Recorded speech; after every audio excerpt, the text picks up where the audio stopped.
नमस्कार दोस्तों। और रासायनिक सूत्र की परिभाषा क्या है और रासायनिक सूत्र को लिखा कैसे जाता है और रासायनिक सूत्र लिखते समय हमें कौन कौन सी सावधानियां रखनी हैं, आइए समझते हैं। सबसे पहले परिभाषा। किसी यौगिक का रासायनिक सूत्र उसके संगठक का प्रतीकात्मक निरूपण होता है। किसी यौगिकों का रासायनिक सूत्र उसके संगठक का प्रतीकात्मक निरूपण होता है। एक बार फिर से रिपीट करते हैं, याद करिए। किसी यौगिक का रासायनिक सूत्र उसके संगठक का प्रतीकात्मक निरूपण होता है। भिन्न भिन्न यौगिकों के रासायनिक सूत्र सरलतापूर्वक लिखे जा सकते हैं। इस अभ्यास के लिए हमें तत्वों के प्रतीकों एवं उनकी संयोजन क्षमताएं ज्ञात होनी चाहिए। यानी अगर आपको रासायनिक सूत्र लिखना है तो आपको सबसे पहले तत्वों के प्रतीक और उनकी संयोजन क्षमताएं क्या हैं, ये आपको तैयार होनी चाहिए। क्लास 9 के अंदर तत्वों के प्रतीक आते हैं। उन तत्वों के प्रतीकों को आपको पूरी तरह से तैयार कर लेना है कि कौन से तत्व का प्रतीक क्या है। अब किसी तत्व की संयोजन शक्ति अथवा क्षमता उस तत्व की संयोजकता कहलाती है। पहले आप पढ़ चुके हैं कि जब दो तत्व आपस में जुड़ते हैं तो इलेक्ट्रॉनों का लेन देन होता है।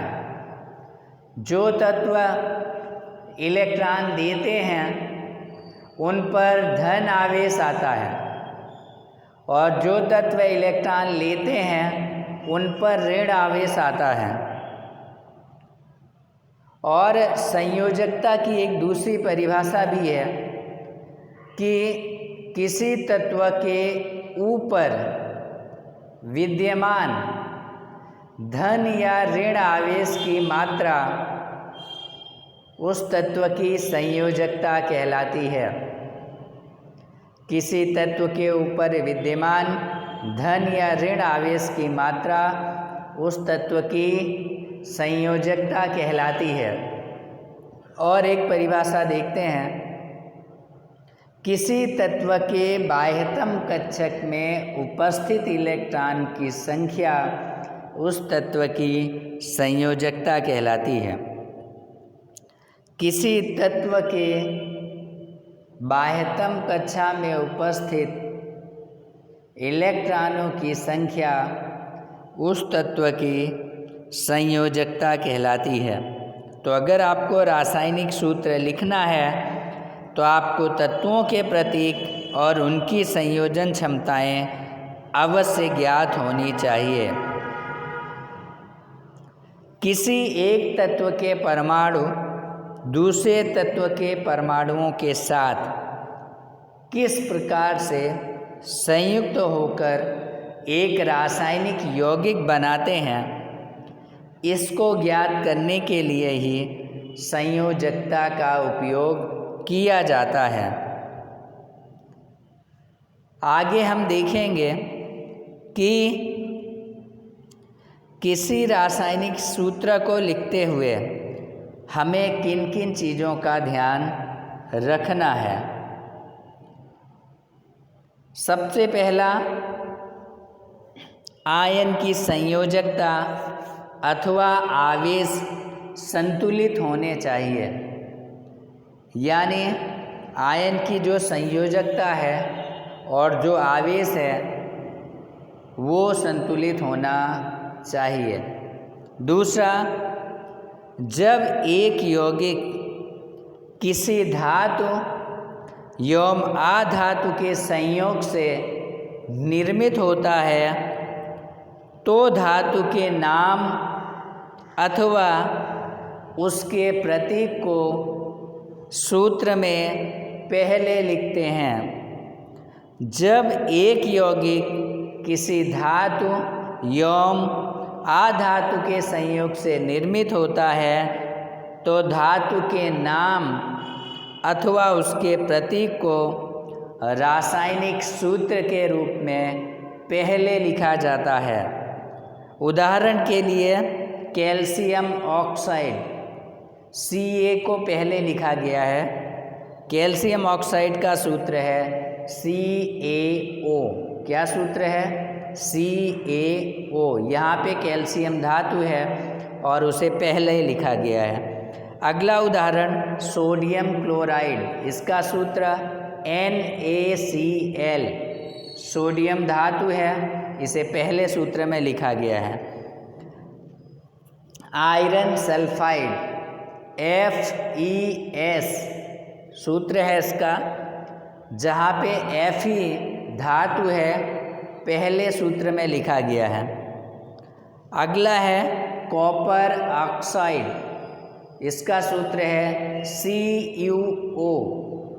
Cu धातु है, इसलिए सूत्र में पहले लिखी गई है। इसके अलावा जहाँ पर ऑक्सीजन, क्लोरीन, सल्फर आधातुएं हैं, उन्हें दाईं तरफ लिखा जाता है, जबकि कैल्शियम, सोडियम, आयरन, कॉपर जैसी जो धातुएं हैं उन्हें बाईं तरफ लिखा जाता है। Calcium oxide, sodium chloride, copper oxide इत्यादि जहाँ पर ऑक्सीजन, क्लोरीन, सल्फर आधातुएं हैं, उन्हें हमेशा दाईं तरफ लिखा जाता है, जबकि कैल्शियम, सोडियम, आयरन एवं कॉपर जो धातुएं हैं उन्हें हमेशा बाईं तरफ लिखते हैं।